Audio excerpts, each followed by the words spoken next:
Ben Stewart, see you. Hey, Ralph. Hey, how's it going? Good. How are you? Good to see you. Good to see you too. Are you in California? Indeed. Cool. 8 o'clock in the morning. Indeed. Good. Wow. Hi, Andrea from Amsterdam. Hello. Hey. Yes. Hi. Here I am. Thanks for coming. Absolutely. So interesting. I'm looking forward. I read the paper. Fernanda, I'll give you the green light when it's time. Just so. No problem.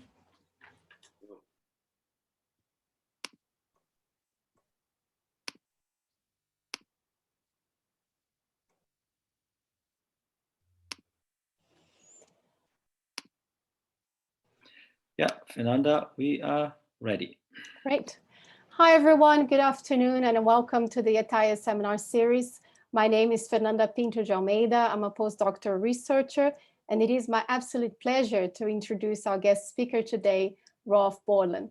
Rolf is a researcher at HUMA at the University of Cape Town. He is an internationally exhibited artist and curator with work in the permanent collection of the New York Museum of Modern Art and in public spaces here in Cape Town. His work with African robots and spacecraft Dubship 1, Black Starliner, was launched in 2019 at the Zeitz Museum of Contemporary African Art with funding from the National Arts Council of South Africa and is selected for the Dakar Biennale 2022. Rolf has a PhD from the School of Engineering at Trinity College Dublin, a master's in interactive telecommunications from New York University, and an honors degree in fine art from the University of Cape Town.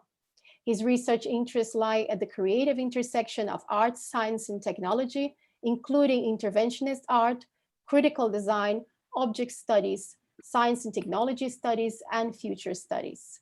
So Rolf will introduce his paper, Spacecraft, a Southern Interventionist Art Project today, and he will speak for about 25 to 30 minutes, after which we're gonna open up for questions and discussions. And before we start, please note that this seminar is being recorded.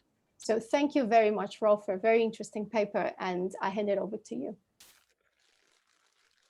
Thank you very much, Fernanda, and thank you to everyone who I see in attendance here. I see we have guests from as far afield as China and west coast of the US, Amsterdam, of course here in South Africa, and a few other places. So thanks very much for taking the time.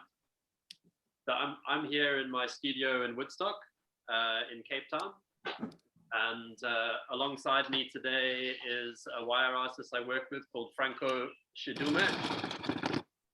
Hi everyone. So that's Franco. Franco is making a spaceship as part of our spacecraft series that the paper is about, and so Franco will be here for the question time afterwards. What I'm going to do is I'm going to show you material that's not in the paper, so I want to use the time of the presentation time to share visual material with you and give you a bit of the context of how I came to write the paper. I will also give you a bit of an outline of the paper, just so we're all grounded on this, on the same page. And can everybody hear me okay out there? You want to give me some thumbs? You're all good. Okay, great. Thank you. So I start the paper, on quite a personal note, saying that, I grew up in this part of the world and was exposed to this form, this art form, this vernacular art form called wire art. And so one of the first things I want to do is show you a little wire car and give you a background to it. So this is a wire car that I made when I was about, I think about 13 years old or 14 years old, and which is relatively old, advanced age for a wire car artist. But I made it because I was fascinated by seeing what other people were making around me on the streets, and in South Africa and Zimbabwe, and I wanted to try it myself. So my interest in wire art goes really quite far back. And what really interests me about it still to this day is that it's an art form that comes up outside of art contexts, outside of fine art contexts. It's a children's art form is how it starts out. You know, children in Africa from the mid 20th century on making wire cars based on vehicles that they would see passing through their countries. So often long distance buses, long distance trucks. And in the V&A Museum of Childhood, I read their exhibition label where they date it to the 1950s.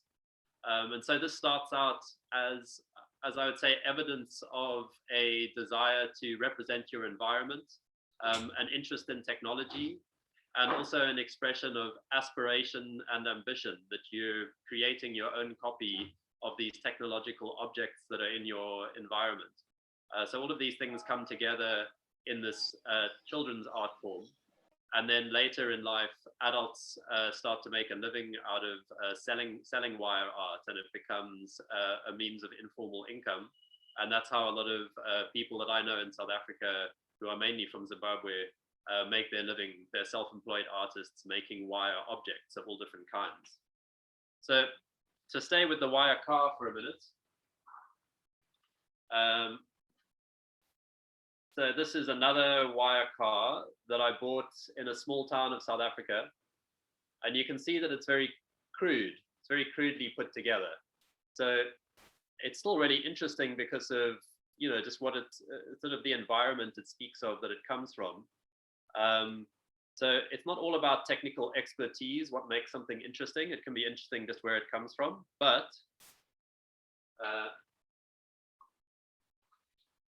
you do start to get finer and finer examples of more realistic and more detailed wire cars that are then made by adults. So this is a VW Beetle that has seats inside it, and it has representations of a bit of the engine and the steering wheel and so on. So these are more details.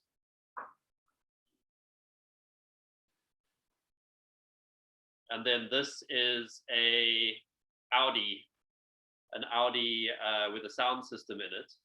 And this is starting to get onto quite a large scale and quite a high level of accuracy when it comes to wire art. If I can give you a background to this. This is too large for the background, but there you get the idea. So what starts out as a children's form starts to become this professional practice, and people start to pay attention more to accuracy, and it starts to become competition in the marketplace around it. So I was asked, I started this project in about 2013, taking as a basis the idea of wire artists selling their work in the cities of Cape Town, where I was, and thinking I could combine some of my learning, where I learned for my master's program how to program electronics and to make interactive artwork. And I know that the parts and the components can be really cheap for doing that, and it's the knowledge of how to put them together which determines what you can do. And I thought there's a relationship to wire art there, because wire art is also about a very resourceful use of a cheap material.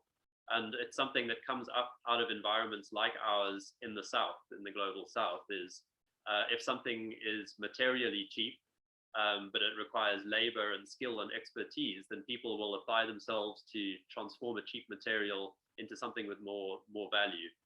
So I thought, if I can bring this idea of cheap electronic components with the right know-how, you can make interactive objects, and I can work with wire artists who know how to turn wire into more complex things, then we could make some really interesting interactive artwork together. Yeah, it's working now. If we could, and one of the outputs I was hoping for from that would be increased markets for wire art, because there's a kind of surplus of wire art, of the same designs of wire art. When you're in a South African city and you see wire art getting sold, you see lots of the same things getting sold. So I'll just show you a brief clip of what it looks like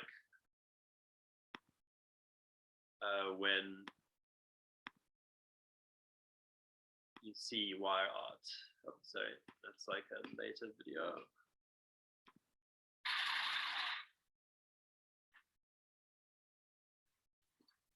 So this is a wire artist called Dube Chipangura, who was one of the first wire artists I started working with. And he's walking through the streets in between the cars in Cape Town, marketing his wire art to passing motorists.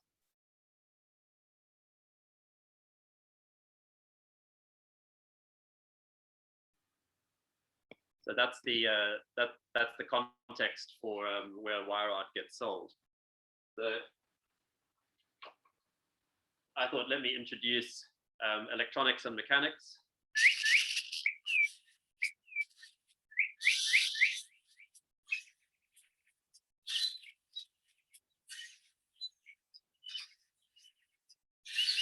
And start producing things like these birds. This is the starling, a local bird, and we started to make new subjects for wire art. So I'd started doing this work, as I say, in about 2013, and we'd started to get onto larger and larger projects. And in the course of this, I was asked to write a paper for the Journal of Futures Studies. And Futures Studies was a field that I had first engaged with as part of my master's program at New York University about 20 years previously. And the way that I'd encountered it was as a field that was just about predicting the future, mainly for governments and for powerful interests. So I read a book that I think it was by, I think his name was Schwartz, the surname, Peter Schwartz, I think, who was writing about how to predict the global future from an American perspective. And I always remember the section that was on Africa, where his prediction in 1999 was Africa will be ravaged by disease and war, and it will be ripe for the taking over by the US and Europe.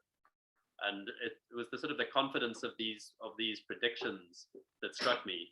And so when I was asked almost 20 years later in 2018, 2019, to use futures studies as a way of interpreting my work, that was one of my first questions, was to say, my only encounter with futures studies has been in this very establishment predictive Western-centric mode of futures studies.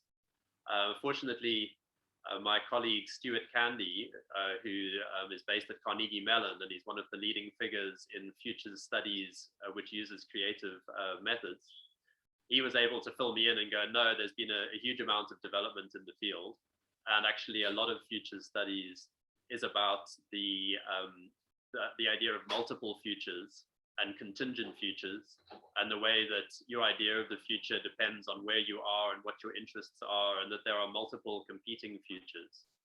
He also pointed me to the work of Zawuddin Sadar, who in my paper I quote as talking about the need to decolonize the future. He makes the statement that the future is already colonized, and it's our task to decolonize the future if we are to claim the future in our own image. So thanks to Stuart Candy and to Sher Potter, a South African colleague of mine who works at the V&A Museum. They were the guest editors of a special edition of the Journal of Futures Studies, and they invited me to write about spacecraft from the perspective of futures studies. And the editor of the Journal of Futures Studies, Jose Ramos, is also very influential in applying the idea of action research to futures studies. So he presents the idea of futures action research as a method. So I'll tell you a little bit more about the development of futures studies over time. But just to give you this framing, that I was already seeing the spacecraft project as an interventionist art project in which I wanted to engage with a real life situation around me in South Africa. And I was also seeing it as a discursive design project, one of the other lenses I use in my paper. Discursive design is design that's not just productivist or commercial, it's design that's a bit like art. It uses designed objects to talk about a situation or to communicate issues about the situation to an audience. So I was already using interventionist art and discursive design as lenses. And now I was asked to use futures studies as another lens. And of course, the plural in futures studies is significant. It's futures with an S. And one of the other statements I like about futures studies is that the future does not exist. You know, it's always a zone of imagination.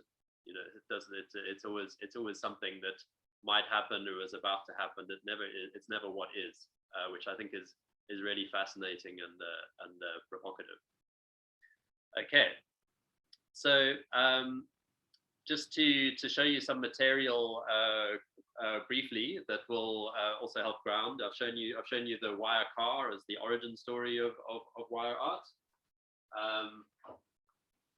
Here is one of the spaceships that you will have seen a image of in the book. I mean, in the paper.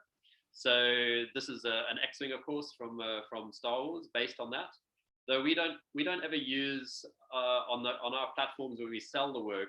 We don't talk about Star Wars. We talk about Star Wars in academic papers and in presentations, but we maintain the separation between Star Wars the movie and what we're doing. So this is the XW01. So we are taking a kind of a subversive mode of, you know, referencing and making adaptations of and appropriating. So we're appropriating a global symbol and making our own version. This little card came with a little Lego-like figure that I bought. So again, not Lego and not Star Wars, but here's a little figure, picture of the figure, and on the back of the card you can see the logo, Space Wars. So this is the kind of area that we are in, is this area of the knockoff, the imitation, that kind of subversive idea that we simultaneously are taking in Western culture and, you know, first of all, Northern culture the whole time, and when we're in the periphery.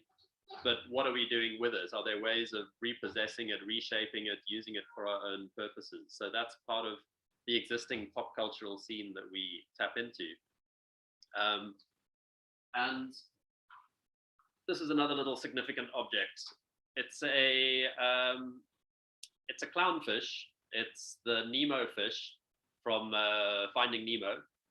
And the reason why this is significant is because this is one of the first instances I noticed of a wire design becoming popular in the street, and then other wire artists starting to make them, because whoever had the idea first really hit on something. And so then everyone else started making them because they were popular. So it spread like a virus. And the metaphor of the virus is one that I use for this project and in the paper. So the idea of dropping influences into a network like a virus. So if we start to think about interventionist art as a reference point for the project again there, I'm going to show you an image. So this is an artwork by the Brazilian artist Childo Meirelles from the 1970s. And it's part of a series called Insertions into Ideological Circuits. And so Childo Meirelles was living in Brazil under a military dictatorship. And he produced a series of artworks that were about distributing messages clandestinely through non-sanctioned networks. And what he used to print statements on money so that banknotes would go into circulation. And he would also do this project where he took recyclable Coca-Cola bottles. That I also grew up with that in South Africa and Zimbabwe. So he bought a bottle, and then he stamped his own messages on them, and then returned them to circulation. And they say different things. This one says "Yankees go home" on the Coke bottle. Others of them have a recipe for a Molotov cocktail, which I also think is a very neat kind of self-reference to the Coke bottle. So he prints a recipe for a petrol bomb on the side of a Coke bottle and puts it back in circulation. And one of the reasons that I really like this example, or it's a meaningful example to me, of interventionist art practice, is because of its southern context. It shows us the way in which avant-garde art movements from Europe and America that started in the early 20th century and then were reinvigorated and rediscovered through the 80s, 90s, and 2000s in terms of culture jamming and those kinds of, you know, spectacular activist techniques using art to attract attention to political, causes or social causes.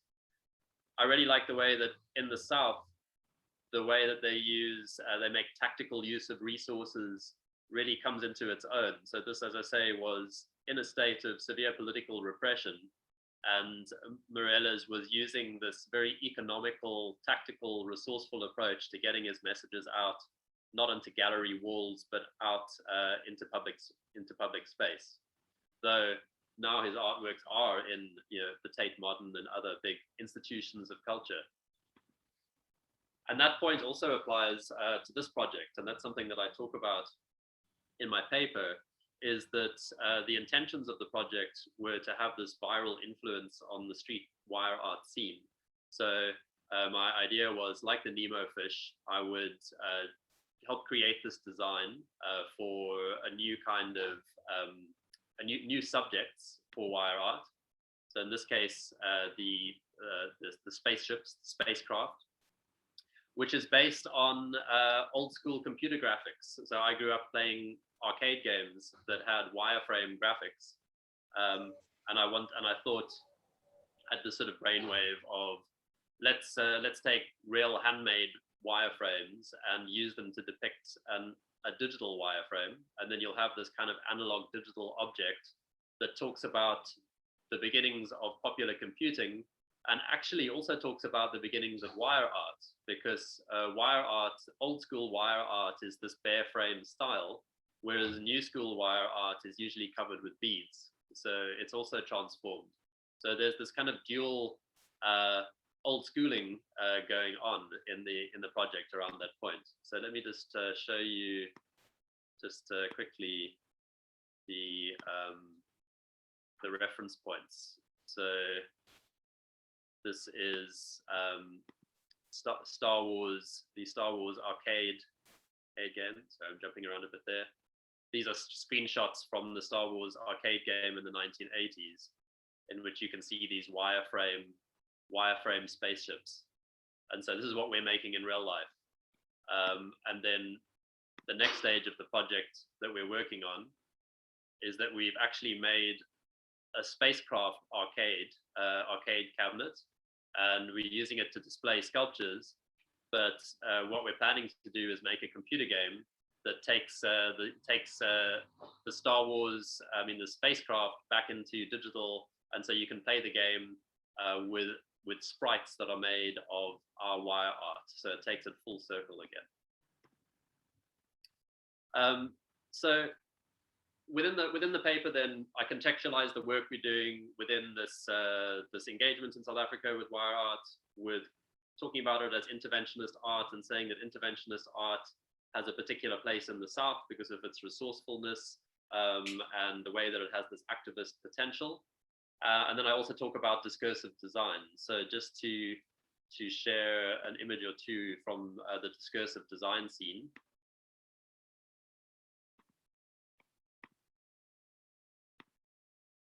So my friend Ben Stewart, who's watching here from the States, will remember my interest in this project from back when I was doing my master's, and it appeared in my PhD.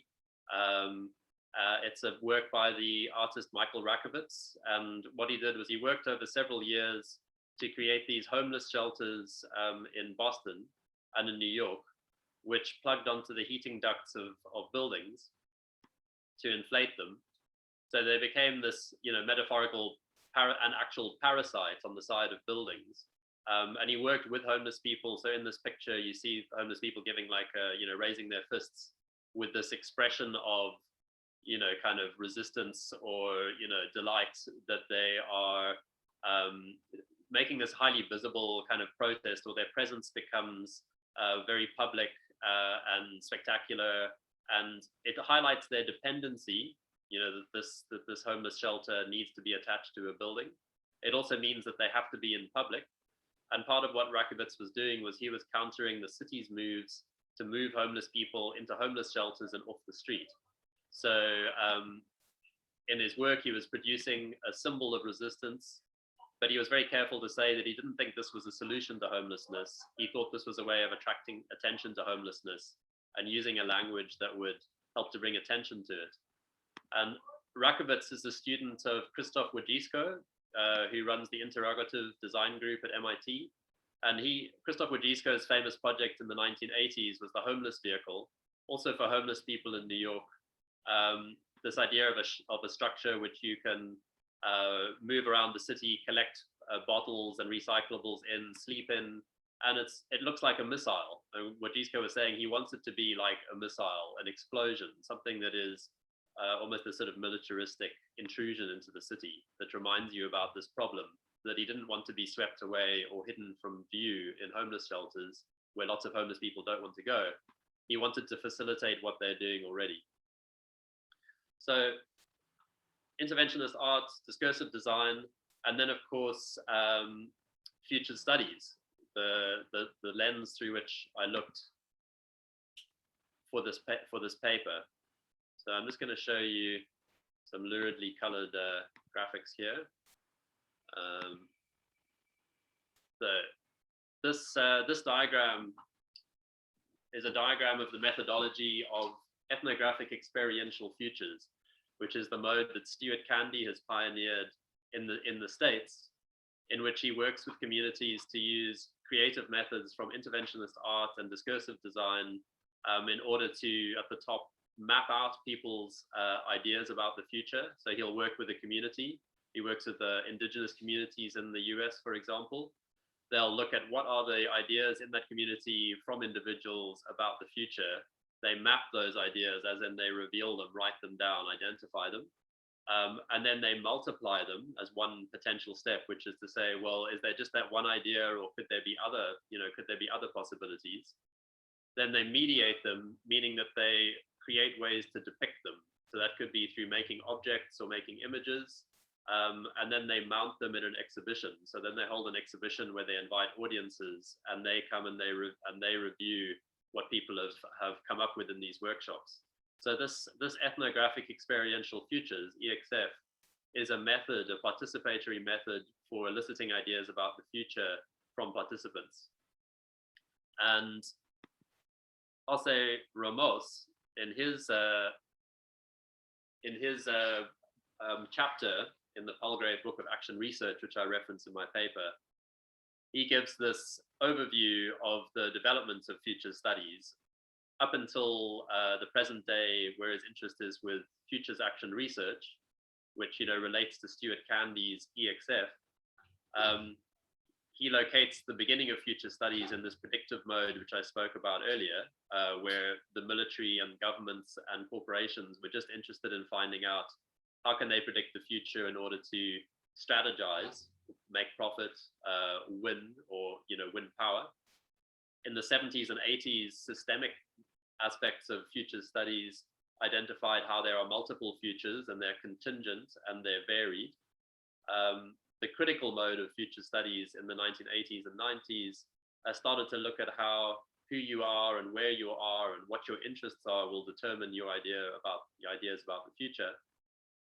And in the 90s, participatory processes started to come to the fore, which is how do you work with groups in order to understand what people think about the future. So asking the public, for example, of their views of the future. So you shifted from just being an expert domain to being one in which you want to know what the widest amount of people know about the future or think about the future. And this is this method, along with futures action research, which is a more developed then method from the participatory mode. Action research, means getting in there, not being a removed researcher, but being someone who's participating, doing their own work, producing at the same time, studying and researching it. That's action research. And that's where I want to be situated in my current post at Humor. My proposals so far are to work with futures studies as a way of eliciting ideas about the future of artificial intelligence in hospitals in South Africa and in other African countries, because that's one of our interests in the department, is looking at what is the development of AI in healthcare. I'm interested in knowing what the healthcare workers themselves know about it, think about it, what are their ideas. And like interventionist art, the idea is with action research is you get into the situation yourself, and you do work to try and elicit knowledge about it. So one of the things that I talk about in my paper, as I've mentioned, is this transparent. I try to be transparent in the paper about where I feel the project has succeeded and where it has fallen short, in a sense, as in what was my ambition at the start. In a sense, I'm studying my own idea of the future. I had an idea of the future of this project, the future of wire art, what would take place, and then I talk about, well, what actually happened, and where are we, and how is where it's got to shifted from where we thought it would get to. And one of the things I talk about is how I had this romantic idea that I would make things happen on the street, insert influences in the street. And what actually happened is that wire artists from the street who I've worked with for several years, they really like being on platforms that are legitimized, like art galleries and museums, where they can meet new markets and audiences. And I like that too. That's part of what I want the project to do, is to bring people together from different groups, different professions, different walks of life, together in the same space to work together. So instead of intervening on the street and changing the street, it's like we've taken ideas from the street and brought them into the art establishment. So perhaps that's disruptive in itself. I do have the hope that we could circle back, and now that we've demonstrated some of ideas in galleries and museums, perhaps they will filter back to the street.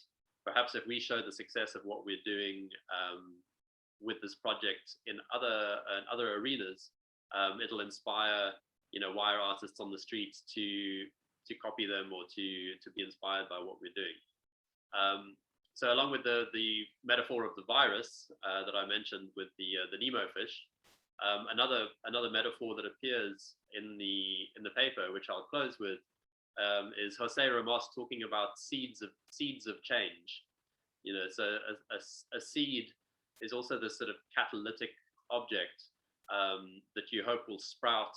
I really love the metaphor, the image of grass growing out of pavements. And so for me, planting the seed would be like imagining this plant that finds the crack in the pavement, finds the nourishment, grows, occupies space, and bears fruit or more seeds and disperses. So this idea of planting a seed through what this project is trying to do is what I'll close this presentation on. And then, yeah, I welcome discussion of the paper and the project. Thank you. Thank you so much, Rolf, for a fascinating presentation. This is a great introduction to the paper, and I'm sure there'll be lots of questions, and you gave us a lot to discuss. So I'm going to give a chance to our participants to ask questions and make comments. Please raise your hand. You are welcome to use the chat as well, and we're going to read your question. I see Stephen Seck already has a question, so please go ahead. Stephen. Thank you. Rolf, thank you for a really, really good paper. The paper was wonderful to read, and then your talking us through it has really enabled, and demonstrating and showing and bringing it alive, and really enabled us to kind of really get with you and with the absolute excitement about what you're doing. I haven't been as excited in something as I was when I was working at the Origin Center, which is sort of, I was thinking about how one could have this thing about using the EXF, changing it to AEP, which is archaeological experiential with pasts. Because as you go into deep time and into the past, you also have to resort to your imagination. So there's a wonderful way in which the activity of thinking about the future and the activity of thinking about deep time in the past involves you in the same practice, in this kind of experimental play with objects, and trying to do exactly what you're saying, trying to copy So you think you've got evidence of the first fire. So what do? You make hundreds and hundreds of fires until you get the pattern to replicate the pattern of the archaeological fire, and then you can work out whether it was controlled or flash or so. I think there could be some very fruitful interaction between your work and the work of a project based at Cape Town University called Recentering Afro-Asia, which Ari Cetas has been involved in. And they're trying to look at the pre-colonial, they're trying to look at deep time, and then using music and performance to reimagine the past. So, but thank you. It's a great project. Thank you. Thank you very much, Stephen. And yes, I agree that there is this relationship between imagining the distant past and imagining the future. And also in future studies, there's this idea of reverse archaeology, which is the idea that you might make an artifact that comes from an imagined future. And so instead of like finding an object from the past and interpreting the society from it, you imagine a society and you produce an object that you imagine that society would use, and then you display that object. So there's that intrinsic link there, I think. Thank you. I see Aza's hand is raised, so please, Aza. Hi, Aza. Hello. Thank you, Ralph, for the interesting presentation. I really enjoyed it.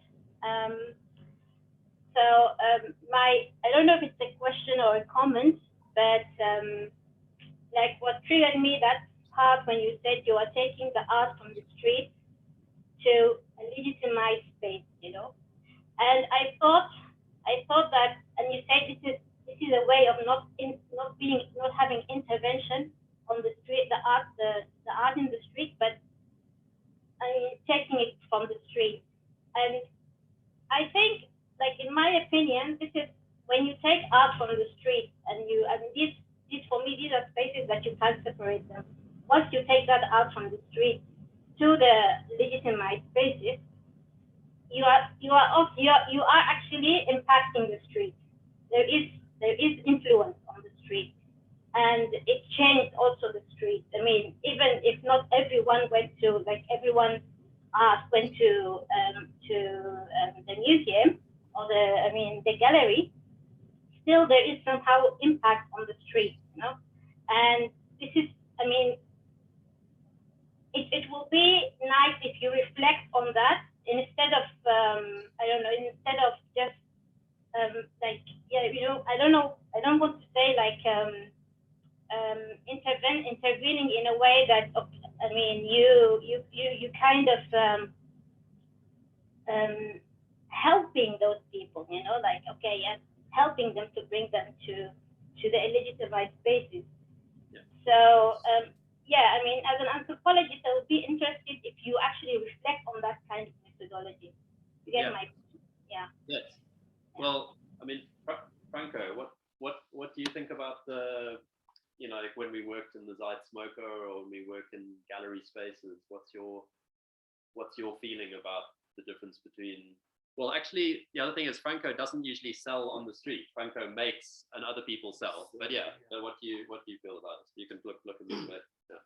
Well, I feel when it comes to art, especially here in South Africa, it's profitable enough for an artist like me who knows exactly what I am doing and what I'm producing, what the value is, than on the street, because sometimes on the streets we end up not selling our products to the right customers, or let's say to the right people who understand what we do in the streets. So in a gallery, it's more controlled, and people who come there, it's either they are there to see or there to buy. Yeah. Yeah. So you get a difference. I think we talked about this before, that it's the idea of the value that's given to the work, you know, kind of increases in the gallery context versus on the street where you might not have the market or the audiences. Yeah. Thank you. Let's see what we've got here. Any questions? I see Ben Stewart. Please go ahead. Hey, Ben. Hey, Ralph, that question of value seems really interesting to me and was something I was thinking about during the presentation, in that, like, if you think of modernists like Duchamp or other artists who wanted to do work that was less value, sometimes explicitly that's what they were going for, and yet so much of that work ended up being hyper valuable, right? Yeah. It seems like they failed pretty spectacularly. But I was wondering what your thoughts are about that, and is the desire to move the quote unquote legitimated, whatever emerges out of the encounter with the legitimated spaces back into the street. It seems like that could be a move that puts a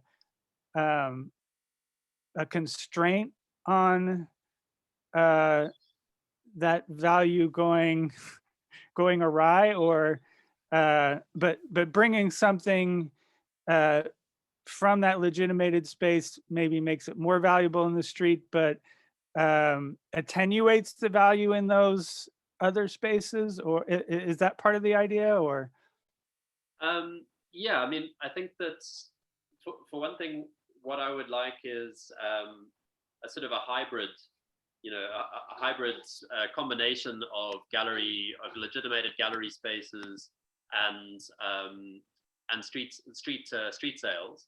I mean, to talk about money or value in the project as well, it's over the few years of the project, several years. First of all, it was self-funded by me, and then it was getting arts funding. It's never been commercially successful. And when you're working as a self-employed artist and you're working with other self-employed artists, that becomes a problem, that you're not making money from what you're doing. So in some senses, you want the project to work as a business. So for example, right now I've got a website up that's an e-commerce store where you can buy these spaceships, but I need to market it. I don't know if the price is right, if people will pay what I want for it. So there are all of these kinds of, almost like I would think of it as like business art or commercial hacks, or I'm trying to work as an artist, work out how to get into a kind of a business type space, or sort of have the appearance of a business while actually being a business. And I would like to sell some like high value artworks that would demonstrate the value of what we're doing as art.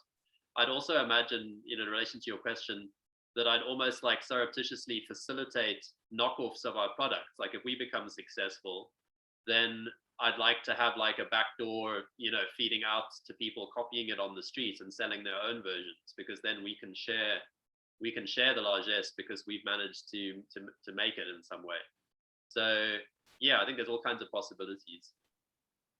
Yeah, I like that, the planned knockoff. That's fascinating. Yeah, thanks. Thank you. Any more questions or comments? Anyone? Andrea, please. Yes, thank you. Thank you, Ralph. This is incredibly interesting, and I loved it really very, very much. Two short questions. One is, what about the copyright? Where do you stand indeed with the copyright? For instance, indeed in the case of the spacecraft and the Star Wars copyright. And the other thing, are you interested, or are you looking at what happens when these crafts are kind of exported to the West, to countries indeed outside of Africa? What could happen there? What happens there? Is there indeed a cultural process? Are you indeed experimenting or interested in that? Yeah. Thank you. Yeah. So I guess you could say, so copyright, I come from a copy left perspective. So in general, I think that copyright is too restrictive, and I think that in practice, we all, most of us break copyright a lot in terms of sharing media, for example, and it hasn't it hasn't brought down the titans of industry around those products. But I think that Star Wars is itself this amalgamation of so many influences. I mean, basically, they took George Lucas took Japanese movies, Norse legend, all kinds of influences, and kind of mashed them together into this narrative that's hugely successful and like appeals all over the world. And also, the whole world is kind of subjected to this media that comes out of the center of the world from the US and Europe. So I feel like I do like this subversive notion of, well, if we're going to be subjected to this media that's kind of like exported everywhere and invades our minds, then we should also take the right to transform it, remake it, and also profit from it if we can make a version of it that's also sticky and successful. Because I mean, I think what we're doing is not a copy of Star Wars. I think it takes it and it speaks back to it and it transforms it, and it Africanizes it. So there's a sort of a fictional frame around what we're doing, where the fictional frame is just like kids make wire cars by looking at real vehicles in their environment. So wire artists are seeing spaceships on their travels, and they're making real copies of them. Let me grab the bigger one just to think about. So here's the MF01, so it's our larger version. But yeah, I mean, on the one hand, people have asked me about, well, what would Disney think? Because Disney's now the copyright holder of Star Wars. And on the one hand, I would kind of like it if Disney found out about it to say, don't you want to make our awards for our next awards ceremony? Because they'd see that actually what we're doing is contributing to this imaginative world around Star Wars. We're not competing in the sense of taking away from their profits. We're actually adding this interesting field around it. So that's the kind of response that I would like them to have. So yeah, I think those are some of my thoughts around it. Also, I think that there's such a production of fan art around Star Wars. I mean, part of how we made this project is I downloaded free 3D models of all the spaceships because they're freely available online, because so many Star Wars fans produce them and share them. So I'm not even really sure if we are breaking any laws, but yeah. Thank you. Yeah, that's part of a response. Wonderful, thank you. And sorry, the other question was, indeed, do you have any thoughts or so of the cultural process that happens when these objects are placed in a Western context, or are you not interested in that, or is it something? Oh, right. And you mean when they're especially when if you sell those, for instance, to the West, what? Is there something there to study, or it's not indeed at the moment? I would see them as evidence of hybridity, which again is one of my touch points. Something that I feel very connected to is the idea of hybrid identities. And I use the example of wax print fabric in my work as well, which is, iconically West African in terms of people's clothing, but actually originates in the Netherlands in the 1800s as a copy of Indonesian batik. That then wasn't successful in Indonesia and became really loved in Africa. So there are all these sort of values and identities attached to it, but it's actually this fusion of like many different influences. And so when someone sees one of these wire art sculptures in the West, I'd like them to sort of, first of all, admire its craftsmanship and go like, wow, this is incredible that a human hands could make this very technical object.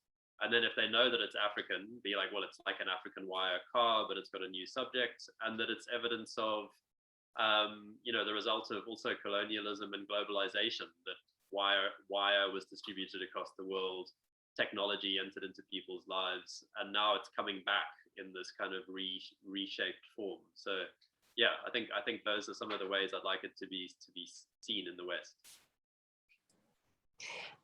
Thank you, Rolf. I have a question from Chikaz in our chat. Interesting to hear your interest in street art designs. Do the street arts receive wider attention, for example, from organizations or government?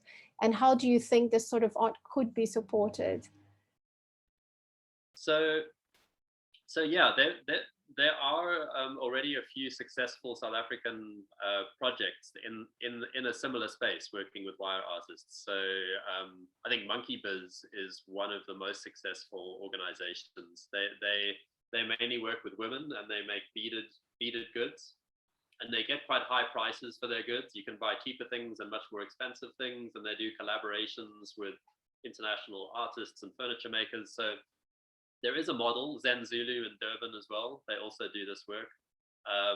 Streetwires was in this space, but largely they're working on, well, no, we're doing something a little bit different, just in terms of our science fiction aspect and our interactive aspect. And I'm sort of trying to think of how to describe it. We're independent and an interventionist art project. There are projects which engage more in the kind of NGO space and which do attract some funding and which do give some support to people. So that definitely exists. Stephen, who spoke earlier, I heard him speak recently about how at one point craft was one of the top activities that the South African government wanted to support. So there's visibility. But I think it moves in and out of people's perception of whether it's interesting or not, because there becomes an overproduction of it. It can get perceived of as kitsch or cliched or stereotyped, and it's in a certain place. And so what I'm interested in doing is really invigorating it and valuing it in a different way. That's a sort of an all over the place answer, Chikezi. Thank you. Thank you, Rolf. Munyaradzi has a question. Please go ahead. Hey, Munyaradzi. Hi, Rolf. Thank you very much for the presentation. I think the work you're doing is very important. Like I've noticed, as you have said, many young children are very creative, can make these wire cars, etc. But then when they go to university and attain formal engineering education, it seems it all dies, I don't know, maybe with the Western education, and after that, that creativity goes away.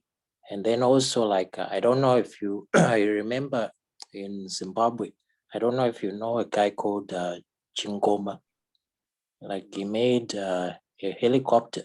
Oh yeah, I do that. And yeah, I remember going to see it at the agricultural show, but then the government kind of trashed his work because it's not a Western. What he had done wasn't like based on the formal concepts of engineering or etc. So I think the work you're doing is very important. Like now with this whole Africa has to catch up to the West. So thank you very much. Thank you, Munyaradzi. And yeah, so just to say, I mean, Munyaradzi is a University of Zimbabwe lecturer, academic, who looks at AI and robotics and is based in China at the moment.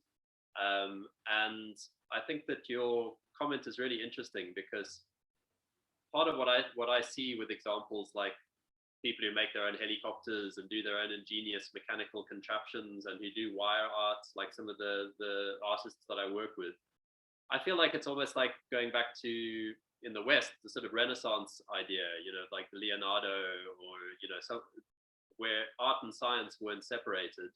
It was about this real engagement with the world and an interest and a creativity. And yeah, you're right that there's something that's so, there's this connection between making wire cars. I was talking to someone here in Cape Town recently who was talking about making wire cars as a kid and making wire cars with the steering rack, for example, and how fun it was. So creating things was fun, it was enjoyable. And perhaps when people are channeled into schools and universities, the pleasure is taken out of it. And it becomes more of this formal rote learning of how well do you match up to certain requirements or standards. And yeah, Andrea, who you heard speaking earlier, is director of Science Gallery International. And they are very much about the meeting of art and science. And I would say about encouraging this kind of excitement and creativity and freedom in creating, rather than this sort of stifling kind of channeling. I think when you're Murati, maybe, I don't know if you've still got your hand, if you want to have a follow-up, or if you've raised your hand there. I think. Okay, no, okay, thanks. Cool, thanks. Okay, our time is almost up, but if there are any questions, any comments, any burning questions before we wrap up. Fanny has a question here in the chat. Good evening and thank you for the amazing presentation. I'm curious to hear more about your project on the future of AI in hospitals. How do you envisage to facilitate interventionist action research in hospitals, or maybe outside hospitals also, if the aim is to open up ideas about the future of ethics and care and being human in a way, dehospitalize care? Interesting. So Fanny is going to be presenting in, I think, 2 weeks' time on this series, and I've had a brief look so far at the papers she's going to talk about, and Fanny is looking very directly at the hospital, and the one answer to say is that this is a very new area for me. I didn't know anything about hospitals before starting this post, and I don't know all that much about AI. I have a background in related fields, and I've been in this position a month. So just to contextualize it in that way.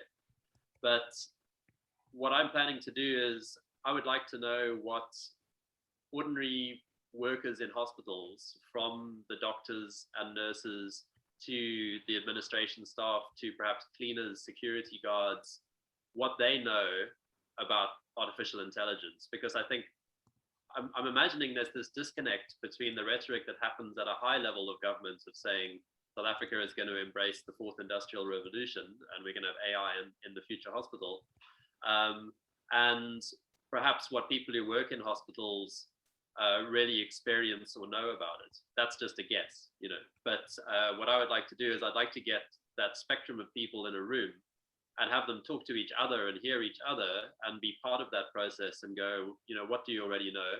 What can I bring that would help to bring some ideas about what the state of the situation is? And also your question about the hospital itself, because I also don't want to presuppose that the hospital is valuable, to say something in a very, I guess a very crude way, which I think is part of your question, is what about outside the hospital or dehospitalizing care? That's why, I'm not intending to facilitate the use of AI in hospitals. I'm intending to find out more about what it will mean to have AI in hospitals. Similarly, for my PhD, when I was studying design for the developing world, I wasn't proposing new solutions for developing world problems. I was proposing a way of critically examining the solutions that were being offered. I didn't want to presuppose that for me to come up with dream up a new approach was going to be valuable. I thought what was valuable is to try and work out the methods and the frameworks to examine what was happening. And out of that, I produced a way of looking at, storytelling objects and how storytelling objects may not be very good at serving the needs of the people on the ground, even if they're very good at telling stories to fundraisers or distant audiences. So Fadi, yes, I'm very early in my research, so I can tell you more. I can tell you more as it develops, but I like the prompts that you're giving me. Thank you, Rolf. Our time is quite tight, but we have perhaps a little bit of space for one or except two last questions from Jane Taylor.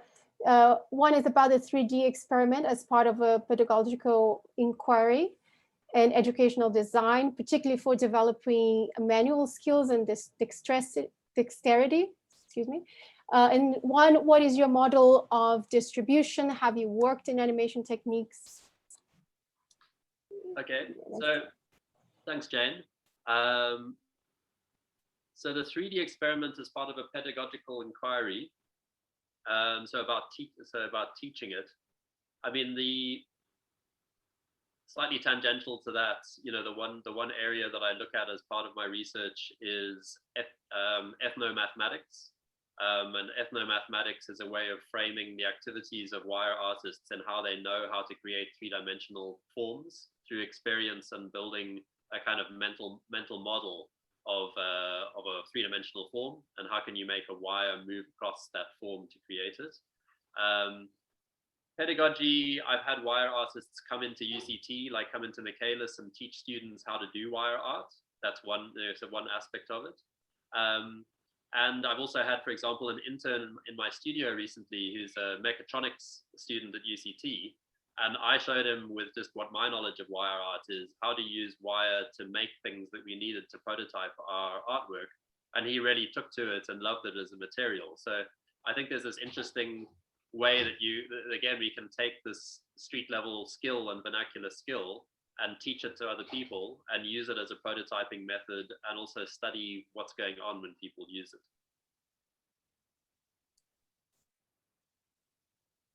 Jane is here. I'm not sure if Jane wants to. No, that's fine. Thank you very much. I just wanted to hear you think aloud a little bit about that. I'm very interested in the specific ways in which manual dexterity precipitates neurological activation. So, we've been working for quite some while in communities who have fetal alcohol syndrome. So I think there's a great deal to be learned, both about modeling of space-time and also then about the relationship between the hand, the eye, and the mind, and to think about a kind of large-scale platform of learning through modeling as a higher order skill rather than as a primary skill. And to see where that can take one in thought. So that was really the set of inquiries that I was wanting to have you probe. Yeah, okay, great. Yeah, no, I think that's very interesting, because even just for myself imagining it, I can think of that process where someone learns how to work with wire, where it both teaches them how to work with frustration, because it's quite difficult to do, but then also gives them a sense of achievement when they have mastered some of it and start to use it more successfully. And how you're absolutely right, you're actually building, neurological structures in response to what you're learning to do with your hands and your mind. And I can totally imagine how doing something manually can also stimulate a whole mental imaging and a whole self-image as well. And I think it takes it back to where I started in terms of a children's art, about how children are kind of joyfully doing this quite complex artistic activity, spontaneously and through the influence of other children. And that's really wonderful that happens at that level. And if we could help to, reintroduce that and catalyze it and support it in more formal ways, I think that would be a great idea. Okay, thank you very much, Ralph. Thank you, Ralph. I think our time is up. Sadly, this has been an amazing, fascinating conversation. There's a lot for us to pick on and continue this conversation in the next seminars. So before we end, I'd like to extend our invitation to next week's seminar with Professor Jay Taylor, who just spoke. Jane is the Andrew Mellon Chair of Aesthetic Theory and Material Performance at the Center for Humanities Research at the University of the Western Cape. She will present her work, Pan, an Intellectual History of AI, and it's based on a performance lecture and explores several intellectual inquiries through a meditation on robotics. So please join us next week, Thursday, 8th of April, at 5 o'clock South African time. And I hope to see you all there. Thanks again for being here. Thank you, Ralph. This was great. And have a wonderful break, everyone, and stay safe. Thank you so much. Goodbye. Thank you. Thanks, everyone.